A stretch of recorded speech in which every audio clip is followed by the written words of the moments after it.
رہنا علی اس سے زیادہ جھک نہیں سکتا. اگر میں اس سے زیادہ جھک سکتا تو میں تیری بارگاہ میں جھک. دنیا ماہ رمضان کی مبارکیں دیتی ہے ایک دوسرے کو. مبارک دیتے وقت سوچ لیا کر یہ وہی مہینہ ہے جس میں علی کے بچے یتیم ہوئے. رونے کی راتیں، گریے کے دن ہیں. پردیس میں بی بی زینب کے اجڑنے کا موسم. دنیا کی بیٹیاں عید کے قریب خریداریوں میں مصروف ہیں. بازار بھر گئے ہیں. امیر غریب بچوں کے لیے چیزیں خرید رہا. میرا سلام اپنی ان بیٹیوں پر جو اس عید کو سادگی سے مناتی. ہمارے گھروں میں، آل محمد کے چاہنے والوں کے گھروں میں اس عید کو سادگی سے منانے کا رواج ہے. اس عید کو کیا مسلمانوں کی گن کے 2 عیدیں ہیں. سیدوں کی دونوں عیدیں کوفہ کھا گئے.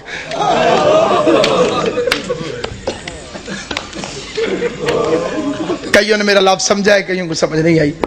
عیدیں 2 ہیں، شہر ایک ہے. ایک عید کو ایک شہر کوفہ دونوں عیدوں کو کھا گئے. ایک عید پہ زینب باپ کا ماما اٹھا کے روتی رہی. دوسری عید پہ دریا کے کنارے مسلم کے بچے ذبح ہوتے.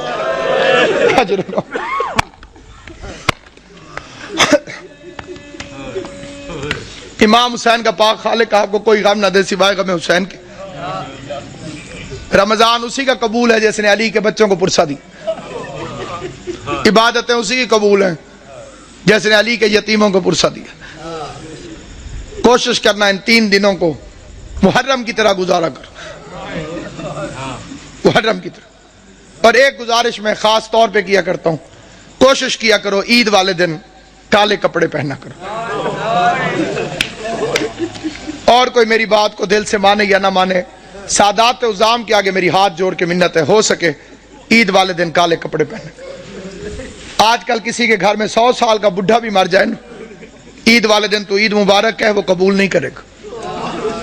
وہ کہتا ہے جی ہمارے گھر فوتگی ہو گئی ہے، ہم نے عید نہیں منائی. علی کی شہادت سے بڑا تیرا نقصان کون سا؟ اور میں نے جو فکرے کہیں پوری ذمہ داری سے کہیں، یہ آل محمد کی سنت. یہ نہ کہا کرو کہ عید نہیں، عید ہے، مناؤ ایسے جیسے سیدوں نے منائی. راوی کہتے ہیں میں مدینے میں گیا، میں نے قبر نبی کو بوسہ دیا. قبر نبی کو بوسہ دینے کے بعد میرے دل میں خیال آیا میں اپنے چھٹے امام کو جا کے مبارک دوں. کہتے میں امام کے دروازے پر آیا، میں نے دستک دی. علی کی شہادت ہے، عباس کا علم میرے سر پہ. قسم کھا کے روایت پڑھتا ہوں، امام گھر سے باہر نکلے، بطول کے لال نے کالے کپڑے پہنے ہوئے تھے. راوی دیکھ کے کہتے ہیں مولا لوگ کیا کہیں گے، عید والے دن بھی کالے کپڑے. داڑھی آنسوؤں سے بھیگ گئی. رو کے فرمایا ان مسلمانوں نے ہمیں کون سی عید منانے دی. اللہ تیری ہائے قبول کرے. حسین کی ماں پر انہوں نے ہمیں کون سی عید منانے دی. عیدیں سوگوار ہو گئی آل محمد کی، جن کے صدقے میں عید عید تھی ان ظالموں نے ان گھروں کو لوٹ لیا. عبادت کے موسم میں پردیس میں، اور جو وہ سازش ہے، SMS بھی چلتے ہیں، مجلسوں میں بھی بات ہوتی ہے، ماتم داریوں میں بھی. عبد الرحمن ابن ملجم پہ لعنت، یہ ادھوری لعنت ہے. لعنت مکمل بھیجی کرو. اسے بھیجنے والے پہ لعنت، اس کی سرپرستی کرنے والے پہ لعنت. ابن ملجم تو کرائے کا قاتل ہے، تاریخ کو تروڑ مروڑ کے پیش کیا گیا. یہ تو ایک کرائے کا قاتل ہے جسے بھیجا گیا. کتامہ تو ایک کرائے کی قاتلہ ہے جو پہلے سے وہاں پر فرعون شام کے منصوبے سے موجود تھی. علی کا قاتل فرعون شام ہے، جیسے سازش کے تحت اس ملعون کو یہاں بھیجا. پھر ایک لمبی کہانی اور سٹوری بنا دی گئی جی وہاں بھی حملہ ہوا، وہاں بھی حملہ ہوا، ایک وقت میں، ایک ٹائم میں، ایک تاریخ کو. عقل کے دشمنوں، کس زمانے کی بات کر رہے ہو؟ ان کے پاس موبائل ٹیلی فون تھے کہ میں اب ادھر حملہ کر رہا ہوں، تو ادھر کر، تو ادھر کر، تو ادھر کر. کوئی سیٹلائٹ نیٹ ورک تھا؟ سب جھوٹا افسانہ ہے. ساروں نے مل کے زینب کو یتیم کیا.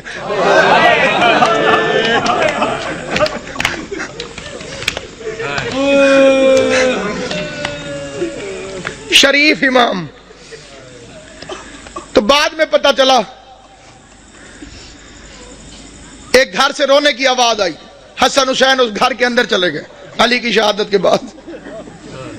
دیکھا ایک اندھا بیٹھا ہوا ہے, نہ ہاتھ ہے نہ پاؤں. حسن پوچھتے ہیں بھوک لگی ہے؟ کہتے لگی ہے لیکن رویا اس لیے نہیں. حسین پوچھتے ہیں پیاس لگی ہے؟ کہتے بہت لگی ہے لیکن رویا اس لیے نہیں. حسن حسین پوچھتے ہیں پھر رونے کی وجہ؟ کہتے اللہ کرے وہ خیریت سے ہو. حسنین پوچھتے ہیں کون؟ کہتے ایک مزدور تھا جو روز کوفے سے میرے لیے کھانا لے کر آتا تھا, مجھے اپنے ہاتھوں سے کھانا کھلا کے چلا جاتا تھا. 19 رمضان سے وہ میرے پاس آیا نہیں.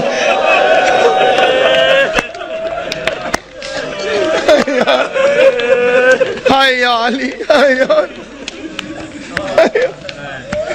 آواز صرف مزدور نہیں, امیر المومنین تھا, ہمارا بابا تھا علی ابن ابی طالب. ہم یتیم ہو گئے, آج کے بعد تجھے حسن کھانا کھلے گا. رات کے وقت راشن اٹھا کے لوگوں کے گھروں میں پہنچانے والا امیر, بادشاہ دین و دنیا امیر. پھر بیٹیاں بلا لیں, کوفے کے شہر میں اپنی زندگی میں بیٹیاں آ گئی. آج تک وہ گھر موجود ہے. دعا کیا کرو.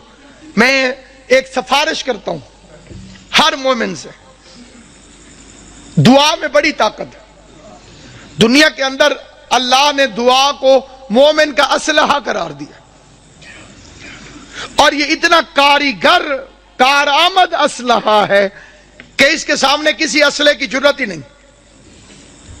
دنیا میرے پیچھے تھی اور میرے ساتھ تھی صرف مومنین کی دعائیں, اور میں بی بی کا شکر گزار ہوں. میں آپ کا شکریہ ادا کرنے لگوں, ہر بندے کا شکریہ میں ادا کر ہی نہیں سکتا. ہر گھر میں میرے لیے ایسے دعا ہوئی جیسے میں اسی گھر کا فرد ہوں. اور یہ محبت جناب سیدہ کونین ہے, اس کا بی بی آپ کو اجر عطا کرے. جب بھی دعا مانگے ایک دعا کبھی مر کے بھی نہ بھولنا کہ خدایا مجھے کربلا دکھا,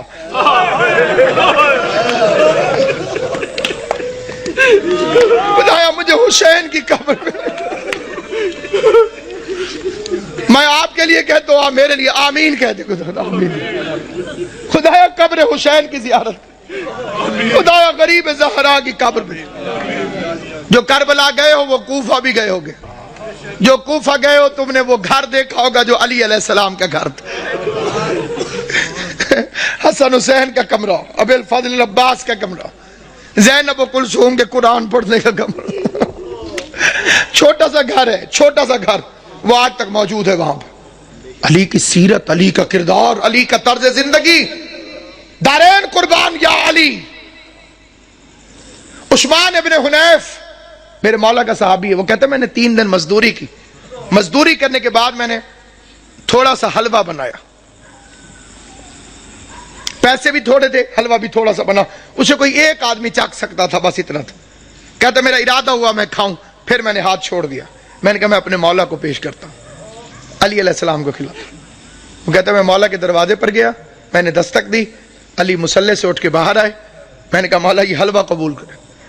علی نے لے کے واپس کیا, فرما ابن حنیف اللہ تجھے اجر دے, یہ حلوہ واپس لے جا.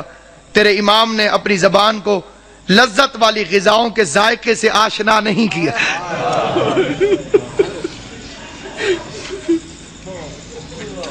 خطبے میں فرماتے تھے مجھے فخر ہے مجھ پر زکوٰۃ کبھی واجب نہیں ہوئی. علی وہ امام ہے جس پر زکوٰۃ کبھی واجب نہیں. مطلب پتہ, زکوٰۃ اس پر واجب ہوتی ہے جو مال کو جمع کر کے رکھے. جس نے کبھی اپنے پاس مال جمع کر کے رکھا ہی نہ ہو, خدا کی راہ میں خرچ کر دیتا ہو, اس پر زکوٰۃ کہاں سے واجب. جو جانوروں کے لیے بھی وصیت کرے. گورنروں کو خط لکھا میرے مولا نے, ایک لمبا راستہ ہو لیکن اس میں پانی اور گھاس ملتا ہو, ایک شارٹ کٹ ہو لیکن اس میں پانی اور گھاس نہ ہو, تو خبردار لمبے راستے کے خوف سے جانوروں کو اذیت نہ دینا, لمبے راستے سے آنا تاکہ جانوروں کو پانی بھی ملتا رہے اور کھانے کو بھی دعوت بھی ملتی. کالی رات تو فرمایا تھا یہ بطخیں میرا نوحہ کر رہی ہیں. بطخوں نے اپنے چونچوں میں مولا کی ابا لے لی تھی کہ میرا نوحہ پڑ نہیں، میرا نوحہ پڑ نہیں۔ کبھی بطخیں کسی مقام پر شور مچائیں تو پریشان نہ ہونا، اس لحاظ سے ان کی عزت کر لینا کہ یہ علی کے گھر میں پلتی ہے۔ اور اسی طرح شور مچا کے روئی تھی حیدر کرار کے لیے، فرمایا حسن انہیں پانی پلا سکو، کھانا کھلا سکو، دانا چگوا سکو تو رکھنا، ورنہ انہیں آزاد کر دینا۔ میں ایک مرتبہ فکرہ کہتا ہوں، بے غیرت زمانہ جو علی جس کوفے میں بطخوں کو بھی پیاسا برداشت نہیں کرتا تھا، اسی شہر میں اس کی پوتی سکینہ حسرت سے مسلمانوں کو دیکھتی رہی کہ کوئی ہے جو مجھے محمد کے رشتہ داری کی وجہ سے پانی کا ایک گھونٹ ملے۔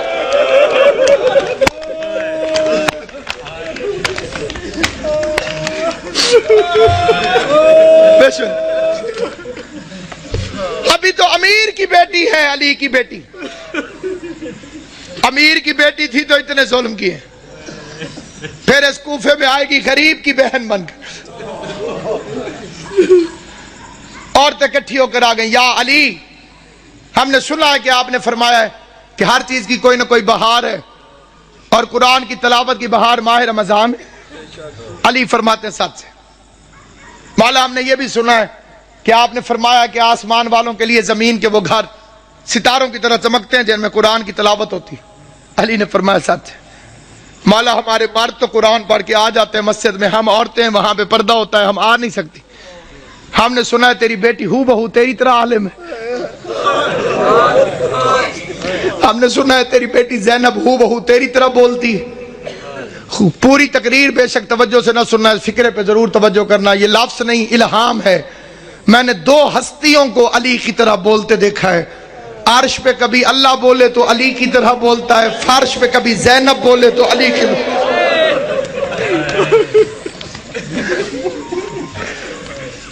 ایک اللہ بولتا ہے علی کی طرح، ایک زینب عالیہ بولتی ہے علی کی طرح۔ میرے مولا نے فرمایا قرآن پڑھائے گی لیکن کوشش کرنا کہ بھیڑ بنا کے نہ جانا۔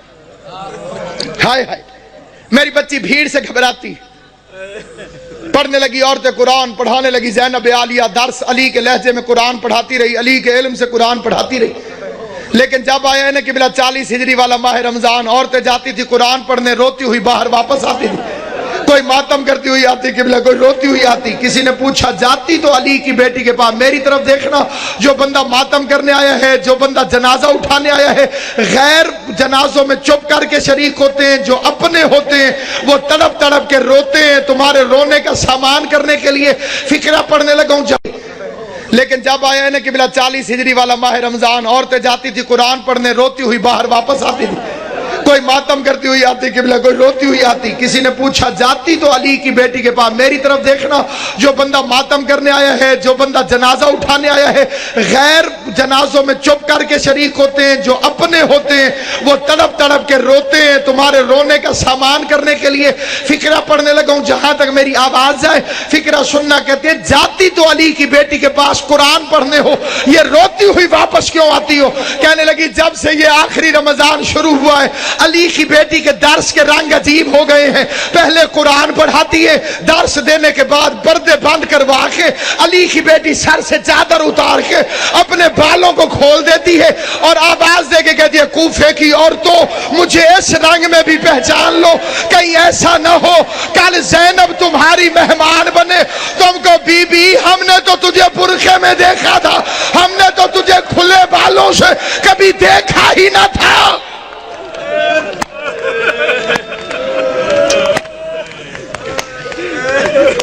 ہم نے تجھے کھلے بالوں سے کبھی دیکھا تو تجھے پہچان۔ ایک رات آئی جس میں امیر المومنین نے پردہ کروا دیا، بڑی غربت کی لمبی داستان ہے۔ علی جیسا شریف باپ، زینب جیسی باحیا بیٹی، بازار میں لے کے چل پڑا میرا مولا مشکل کشا۔ زینب یہ کچہری ہے، یہ دارالامارہ ہے، یہ بازار کناسہ ہے، میں نے پڑھ لیا تم نے سن لیا۔ زینب کی کمر جھک گئی، رو کے آواز دی بابا بازار کچہریاں بیٹوں کو دکھائی جاتی، میں تیری بیٹی ہوں مجھے کیوں دکھاتا ہے؟ آواز ہے ایک وقت آئے گا میرے بیٹے مارے جائیں گے۔ جزاک اللہ، میرے بیٹے مارے جائیں گے، تجھے